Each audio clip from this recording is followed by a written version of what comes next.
तो हम लोग पिछले क्लास में कहाँ तक पढ़े थे? आयन के बारे में पढ़े थे। और कौन सा तत्व क्या होगा, धनायन में बदलेगा, यानी कौन सा तत्व धनायन में बदलने की प्रवृत्ति रखता है और कौन सा तत्व ऋणायन में बदलने की प्रवृत्ति रखता है, उसके बारे में हम लोग क्या किए थे, पिछले क्लास में पढ़े थे। आज का जो क्लास है वो काफी इंपॉर्टेंट है, क्योंकि हमको यहाँ पर पढ़ना क्या, बंधन, रासायनिक बंधन। अब रासायनिक बंधन होता क्या है, तो देखो बंधन का मतलब क्या होता है, आपस में जुड़ना। बंधन का क्या मतलब होता है, आपस में जुड़ना। तो यदि कोई यौगिक बना रहा है, कोई यौगिक आपस में बना रहा है, वो किसी न किसी बंधन में जुड़ेगा। जैसे हम लोग को यहाँ शादी विवाह होता है तो पहले उसके लिए क्या होता है, देखा सुनी होता है, तब आपस में यदि मिलता है मन दोनों का तभी ना बंधन बनता है, कि बिना मन को मिले ही बंधन बनेगा। इसका कहने का मतलब क्या, मन मिलने का मतलब क्या, कि प्रत्येक आपके पास जो तत्व है उन प्रत्येक तत्व की प्रवृत्ति क्या होती है, अलग अलग होता है। हर तत्व हर दूसरे तत्व से तो क्या करेगा, रासायनिक अभिक्रिया में भाग लेकर यौगिक तो नहीं बनेगा।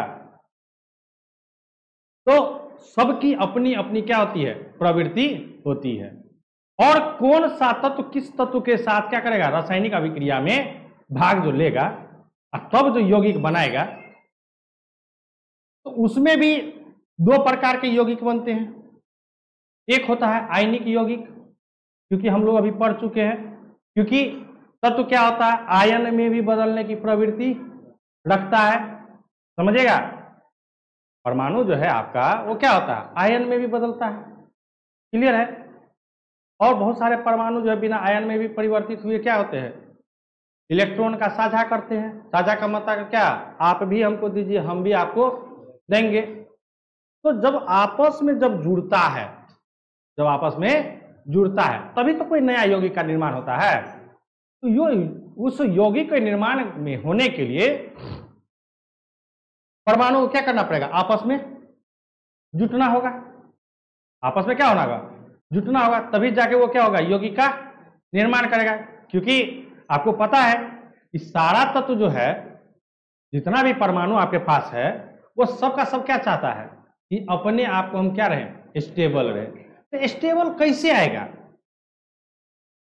स्टेबल कैसे आएगा, यानी अपने आप को अस्थाई कैसे लाएगा, तो या तो इलेक्ट्रॉन का त्याग और ग्रहण करने से, या इलेक्ट्रॉन के साझा करने से, तभी जा करके। तो उसी के बारे में जो आज हम लोग पढ़ेंगे कि बंधन क्या होता है, रासायनिक बंधन क्या होता है। तो देखिए समझिए क्या होता है कि वह रासायनिक बल जो किसी अणु में परमाणुओं को एक साथ बांधकर रखता है, रासायनिक बंधन कहलाता है। कहता है कि वह अणु या यौगिक, वह अणु या यौगिक जो भिन्न भिन्न, जैसे मान के चलिए H2SO4 H2SO4 है, या मान के चलिए CH4 है, तो इसमें तो अलग अलग परमाणु है। इसमें क्या है, हाइड्रोजन है, सल्फर है, ऑक्सीजन है। तो कोई ना कोई तो बल लगा रहा होगा तभी ना बंधन होता है।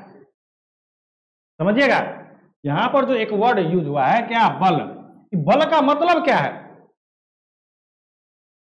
जैसे हम लोग आटा को गूंथते हैं, तो जब तक आटा में हम लोग पानी देके उसको हम लोग गूंथते नहीं है, तब तक क्या वो आटा बनता है, वो तो क्या होता है, एक एक कण क्या होता है उसका अलग अलग होता है। और जब पानी देके उसको आपस में क्या करते हैं, मिलाते हैं, तो मिलाते तो यहाँ पानी उसको क्या करता है, अपनी ओर आकर्षित करता है, आकर्षित करता है, तब उसको बांध करके रखता है कि नहीं है ना। जैसे आज मान के चले हम घर बना रहे हैं, तो घर में बालू का कण क्या होता है, अलग अलग।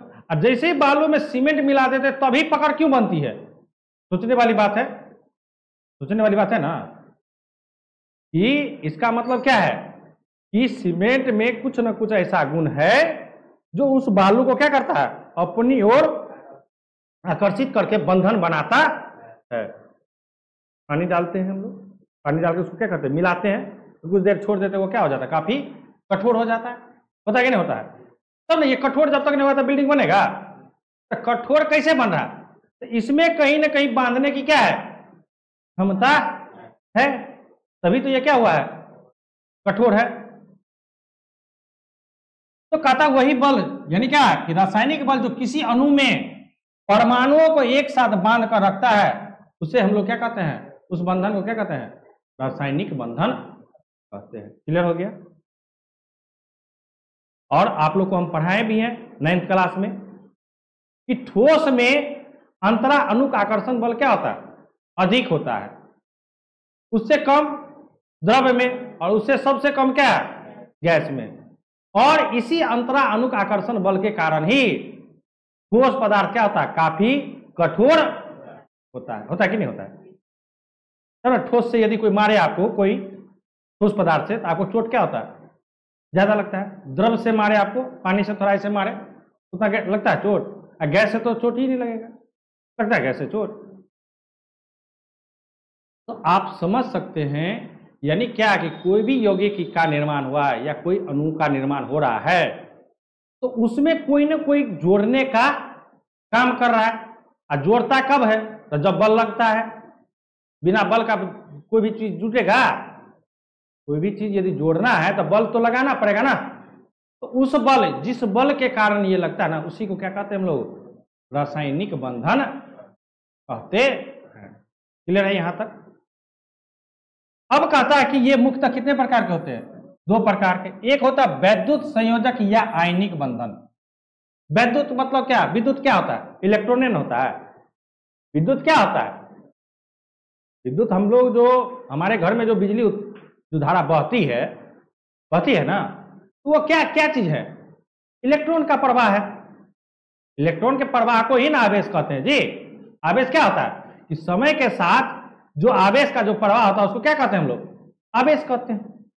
समय के साथ जो इलेक्ट्रॉन का जो प्रवाह होता है उसको क्या कहते हैं हम लोग, आवेश कहते हैं। यानी समय भी बदल रहा है, इलेक्ट्रॉन की प्रवाह भी क्या हो रही है, एक जगह से दूसरे स्थान जा रहा है। इसी को हम लोग क्या कहते हैं, आवेश। आवेश का मतलब 2 प्रकार का आवेश होता है, धन आवेश और ऋण आवेश। यानी क्या, धनायन और ऋणायन। हम लोग पीछे पढ़ चुके हैं कि धनायन किसे कहते हैं और ऋणायन किसे कहते हैं। तो धनायन का मतलब क्या, जो इलेक्ट्रॉन का क्या करे, त्याग करे, और जो ग्रहण करे वो क्या, ऋणायन। यहां पर भी जो वैद्युत संयोजक है या आयनिक बंधन है, आयनिक का मतलब क्या, आयन। आयन तो 2 प्रकार का, धनायन और ऋणायन, उसी को वैद्युत संयोजक कहा गया। क्योंकि वैद्युत में भी तो 2 होता है, एक प्लस होता है, दूसरा क्या होता है, माइनस। तो प्लस माइनस मतलब क्या, इलेक्ट्रॉन का प्लस यानी त्याग करेगा या इलेक्ट्रॉन का ग्रहण करेगा। अब इसमें समझना है क्या आपको कि वैद्युत संयोजकता क्या होती है, क्या होती है, वैद्युत संयोजकता क्या होती है। कहता किसी तत्व के परमाणु के आयन में परिवर्तित होने के लिए उसके द्वारा त्याग या ग्रहण किए गए इलेक्ट्रॉनों की संख्या ही उस तत्व की क्या कहलाती है, वैद्युत संयोजकता कहलाती है। समझिएगा क्या कहता है वैद्युत संयोजकता। कहता है कि किसी तत्व के परमाणु के आयन में परिवर्तित होने में, आयन मतलब क्या है, या तो आप धनायन भी बदल सकते हैं और ऋणायन भी बदल सकते हैं। कहता कि होने के लिए उसके द्वारा त्याग या ग्रहण किए गए इलेक्ट्रॉनों की संख्या, जैसे समझिएगा मतलब, जैसे कहने का मतलब ये हुआ कि जैसे सोडियम है, हाँ 11, मैग्नीशियम है 12, एल्युमिनियम कितना है 13, मान के चलो सल्फर है कितना 16। इसका यदि हम लोग इलेक्ट्रॉनिक विन्यास निकालते कितना 1s2 2s2 2p6 3s1 2 8 एक टूट गया। मैग्नीशियम का देखिए 1s2 2s2 2p6 3s2। Aluminium का 1s2 2s2 2p6 3s2 और 3p कितना 1। सल्फर का 1s2 2s2 2p6 3s2 3p कितना 2 8 8 2 10 10 10 10 हो गया ना, 10 2 12 12 4 16 6 पुड़ गया। ठीक है। अब देखिए ये क्या करेगा, एक इलेक्ट्रॉन का क्या करेगा, त्याग करेगा। तो इसमें कैसा, ये मैग्नीशियम कितना, 2 इलेक्ट्रॉन का क्या करेगा, त्याग करेगा। तो क्या बन जाएगा, Mg++। ये कितना, एल्युमिनियम, 3 इलेक्ट्रॉन का क्या करेगा, त्याग करेगा। तो क्या, Al+++। लेकिन सल्फर देखिए S8 चाहिए ना, 2 इलेक्ट्रॉन चाहिए ना, 2 इलेक्ट्रॉन का क्या करेगा, ग्रहण करेगा। इस पर क्या है, S। तो ये जो आपका इसका कितना, अभी एक इलेक्ट्रॉन त्याग किया ना, इस पर कई इलेक्ट्रॉन, इस पर 2 ग्रहण किया। तो वैद्युत संयोजकता क्या कहता है, पढ़िए। कहता किसी तत्व के परमाणु के आयन में परिवर्तित होने के लिए उसके द्वारा त्याग या ग्रहण किए गए इलेक्ट्रॉनों की संख्या, इसमें कई इलेक्ट्रॉन की संख्या, इसकी वैद्युत संयोजकता कितनी। कहता है कि सोडियम यदि 1 इलेक्ट्रॉन का त्याग कर रहा है तो सोडियम की वैद्युत संयोजकता कितनी होगी, 1। यदि मैग्नीशियम 2 इलेक्ट्रॉन का त्याग कर रहा है तो मैग्नीशियम का वैद्युत संयोजकता कितनी, 2। यदि एल्युमिनियम 3 इलेक्ट्रॉन का त्याग कर रहा है तो एल्युमिनियम की वैद्युत संयोजकता कितनी होगी, 3 होगी। यदि सल्फर 2 इलेक्ट्रॉन का ग्रहण कर रहा है, कितना इलेक्ट्रॉन का, तो उसकी वैद्युत संयोजकता सल्फर की कितनी होगी। क्लियर है कोई डाउट, सोच लीजिए यहां पर, अभी समझ लीजिए। कहता है कि कोई भी परमाणु है जितना इलेक्ट्रॉन का त्याग करेगा या जितना इलेक्ट्रॉन का ग्रहण करेगा, वह इलेक्ट्रॉन की संख्या उस परमाणु का क्या कहलाएगा, वैद्युत संयोजकता कहलाएगा। क्लियर है, ये डाउट है इसमें। तो देख लीजिए एग्जांपल आपके पास है ना, आपके पास कोई दिक्कत नहीं है। आवेशहीन होता है ना, वो न त्याग करेगा न ग्रहण करेगा। तो जैसे बताए ना, आर्गन है, मान के चलो नियोन है, ये सब क्या है, अभी देखिए ना यहाँ आप जो पूछ रहे हैं समझिएगा, न त्याग करेगा। जैसे नियोन है तो नियोन का परमाणु संख्या कितना, 10, 1s2 2s2 2p6। देखिए तो 2 8। अब इसके बाहरी कक्षा में कई इलेक्ट्रॉन, अरे त्याग और ग्रहण किस लिए करता है, अपने आप को अष्टक पूरा करने। अब इसके बाहरी कक्षा में तो 8 इलेक्ट्रॉन है ही, है ना, तो ये क्यों त्याग और ग्रहण करेगा। और जब त्याग और ग्रहण नहीं करेगा तो क्या ये साझा करेगा, समझ, तो इसकी वैद्युत संयोजकता होगी, नहीं होगी। यानी क्या, ये आवेशहीन कण है, कोई आवेश नहीं है इस पर। यदि कोई आवेश नहीं है तो क्या होगा, आवेशहीन ना होगा। क्यों, क्योंकि ये न त्याग कर रहा है न ग्रहण कर रहा है। क्लियर है, कोई डाउट है। चलिए अब जो है आपका क्या है, पहला तो बंधन कितने प्रकार के, 2 प्रकार के, कौन कौन। एक क्या है, वैद्युत संयोजक या आयनिक बंधन। क्या कहता समझिए, कहता कि जब 2 परमाणुओं के बीच एक या एक से अधिक इलेक्ट्रॉनों के स्थानांतरण के फलस्वरूप बने रासायनिक बंधन को क्या कहते हैं हम लोग, वैद्युत संयोजक या आयनिक बंधन कहते हैं। अब कैसे हमको पता चलेगा कि कौन वैद्युत में क्या करेगा, भाग लेगा, वैद्युत संयोजक यौगिक है, यानी क्या, इलेक्ट्रॉन के त्याग और ग्रहण करने से बना हुआ है। तो समझिए थोड़ा सा एग्जाम्पल, चलिए समझिएगा एग्जाम्पल में। जैसे आपके पास क्या है, सोडियम है, तो अब आपको ये पता होना चाहिए, क्या पता होना चाहिए कि कौन सा परमाणु के बाह्यतम कक्षा में 1 इलेक्ट्रॉन है, 2 इलेक्ट्रॉन है और 3 इलेक्ट्रॉन है, कौन सा परमाणु के बाह्यतम कक्षा में 5 इलेक्ट्रॉन है, 6 इलेक्ट्रॉन है और 7 इलेक्ट्रॉन है। जैसे सोडियम के पास कितना, 2 8 और 1, और क्लोरीन के पास क्या, 2 8 और कितना, 7। समझ रहे हैं ना, ये आपको पता होना चाहिए, क्योंकि हम लोग इतना पढ़ चुके हैं ना, ये सब हम लोग पढ़ चुके हैं। अब जैसे देखिए, जैसे सोडियम के बाहरी कक्षा में कई इलेक्ट्रॉन, 1 इलेक्ट्रॉन, और क्लोरीन के बाहरी कक्षा में कई इलेक्ट्रॉन, ये इलेक्ट्रॉन पूरा अपना क्या करेगा, इसको दे देगा। तो जब देगा तो इस पर कैसा आवेश आएगा, Na प्लस और Cl क्या माइनस, यानी इससे जो बनेगा NaCl, यानी सोडियम क्लोराइड जो आपका यौगिक बना हुआ है वह किस प्रकार के, आयनिक बंधन से। ये क्या है, इन दोनों के बीच में कौन सा बंधन है, आयनिक बंधन है। क्यों आयनिक बंधन, क्योंकि ये क्या करता है, इलेक्ट्रॉन का एगो त्याग करता है तो दूसरा जितना ही त्याग कर रहा उतना ही ग्रहण कर रहा है। जैसे और भी देखिए,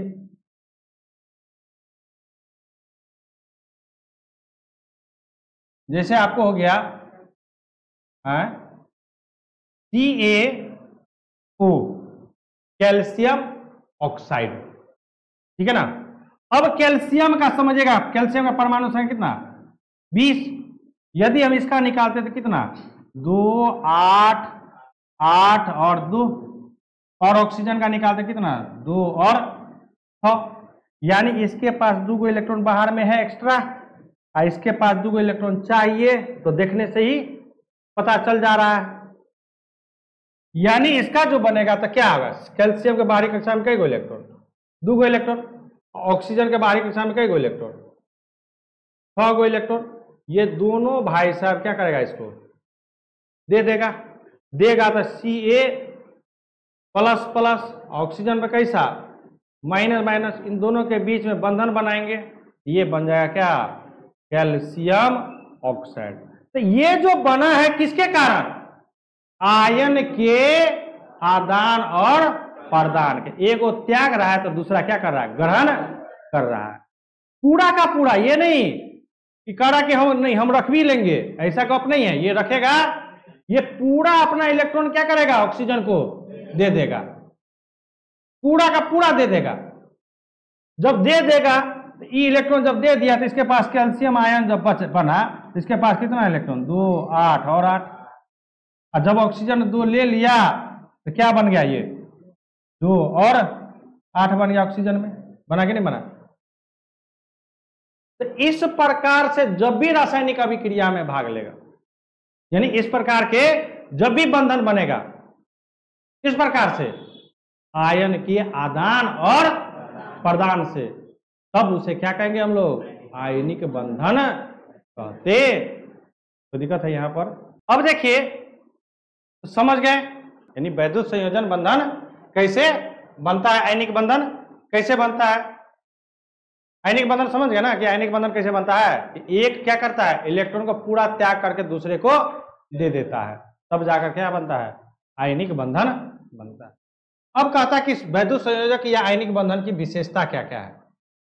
तो कहता है कि यौगिक धन एवं ऋण आवेश युक्त आयनों से बना होता है। बिल्कुल, एक धन रहता है, एगो ऋण रहता है। अभी जस्ट पढ़े ना कि जैसे सोडियम क्लोराइड बना तो सोडियम धन धन क्या था, धन आवेश युक्त कण था, जबकि क्लोरीन क्या था, ऋण आवेशित युक्त कण था। कहता कि इसके द्रव्यनांक एवं क्वथनांक काफी उच्च होता है। द्रव्यनांक और क्वथनांक का मतलब क्या, द्रव्यनांक का होता है मतलब मेल्टिंग पॉइंट, और क्वथनांक का मतलब क्या होता है, बॉइलिंग पॉइंट। मेल्टिंग का मतलब क्या, टूटना, और बॉयल का मतलब क्या, खौलना। पहले कोई चीज टूटेगा तभी तो खोलेगा। जैसे हम ही लोग पानी क्या करते हैं, पानी को गर्म करते हैं, तो क्या पानी तुरंत खोलने लगता है, समय लगता है। यदि कोई ठोस पदार्थ यदि हम मान के चलो,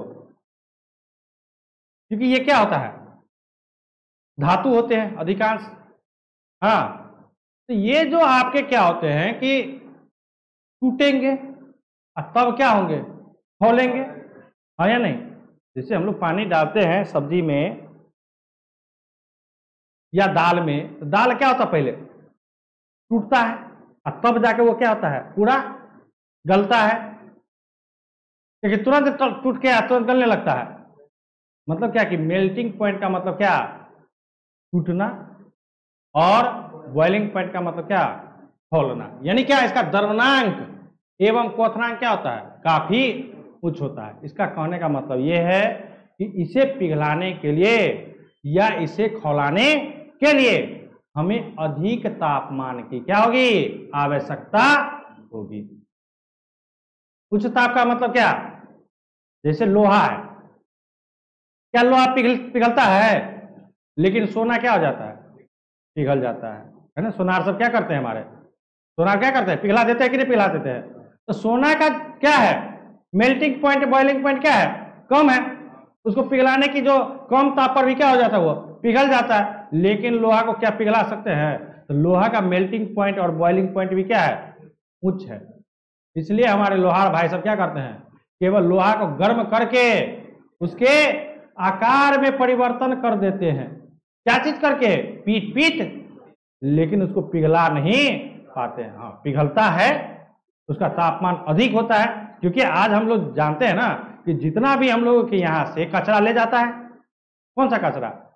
ठोस पदार्थ का, लोहा वगैरह का जो टुकड़ा रहता है, हम लोग क्या करते हैं? उसको बेच देते हैं। आखिरकार कोई उसका तो कोई काम होता होगा तभी ना वो खरीदता है। तो ये छोटा छोटा उसको क्या करता है? ले जाता है कहां पर? कबाड़ की यहाँ, कबाड़ वाला कबाड़ के पास बेच देता है। और कबाड़ वाला क्या करता है?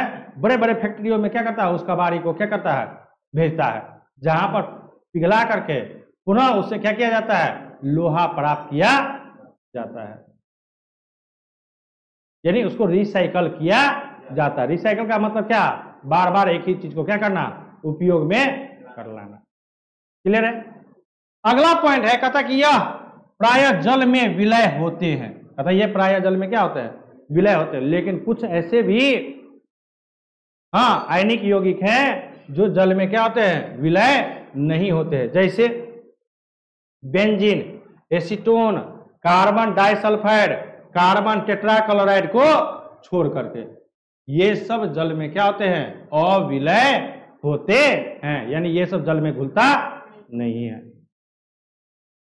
फिर अगला पॉइंट समझिएगा, कहता है कि ये द्रवित या जलीय विलयन की अवस्था में विद्युत का क्या होता है? सुचालक होता है। कहता है कि आयनिक यौगिक जो होता है यदि जलीय अवस्था में है, किस अवस्था में? जलीय अवस्था में, तब तो ये क्या होगा? विद्युत का सुचालक होगा, अन्यथा ये विद्युत का सुचालक नहीं होगा। फॉर एग्जाम्पल हम लोग एक प्रयोग करके देख सकते हैं, हाँ, कि आपके पास सोडियम क्लोराइड है, प्रत्येक घर में है। नमक है ना जी, साधारण नमक है कि नहीं है? नमक है। अब उस नमक में क्या कीजिएगा? तार ले लीजिएगा। हाँ, कौन तार होता है? जिससे विद्युत धारा प्रवाहित होती है, जो मार्केट में मिलता है। और उसको क्या कीजिएगा? प्लग में लगा दीजिएगा। तो अपना टेस्टर से पहले चेक कर लीजिएगा, क्योंकि टेस्टर क्या है? हमारा सुरक्षा कवच है। टेस्टर हमारा क्या है? सुरक्षा कवच है। बोलिएगा कैसे?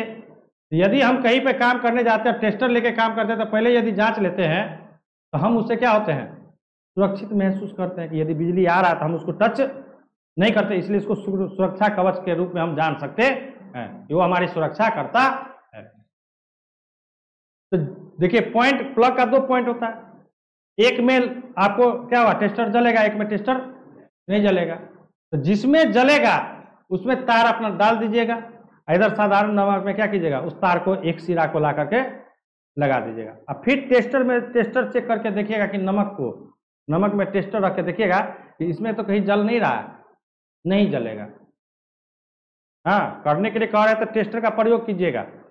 मतलब कहने का समझिए, कहने का हम आपको बता रहे हैं, समझिएगा।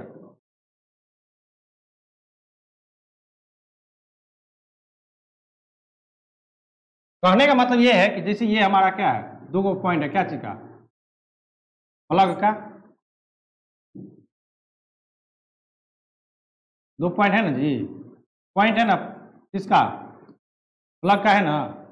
मान के चलिए एक बर्तन है यहाँ पर, हाँ, जिसमें आपका क्या है? नमक है। नमक मतलब क्या? सोडियम क्लोराइड, यही है ना। नमक का फॉर्मूला क्या होता है? सोडियम क्लोराइड होता है। अब यहां से कीजिए, जैसे इसमें मान के चलिए यहाँ पर हमने टेस्टर रखा, हाँ, टेस्टर मेरा क्या हो गया? जल गया इसमें। अब यहाँ पर तार लेंगे, एक तार यहां से लेके लगा के क्या है? इस नमक में डाल देंगे। हाँ, अब टेस्टर से इसमें चेक करेंगे, इसे टेस्टर से देखेंगे कि ये मेरा क्या हो रहा है। यदि इसमें जल गया, क्या हुआ? जल गया, तब तो विद्युत धारा क्या हो गया, प्रवाहित हो गया। यदि नहीं जला इसका मतलब क्या है कि विद्युत धारा प्रवाहित नहीं हुआ। कोई बात नहीं, जब नहीं होगा तो इसमें क्या कीजिए, आप जल मिला दीजिए। क्या कीजिएगा, जल जैसे ही मिलाइएगा इसमें विद्युत धारा क्या होगा, यही कहता है। ये क्या कहता है, इसका जलीय विलयन क्या होता है, विद्युत का सुचालक होता है। किसका, आयनिक यौगिक का। क्लियर है, कोई डाउट है नहीं ना।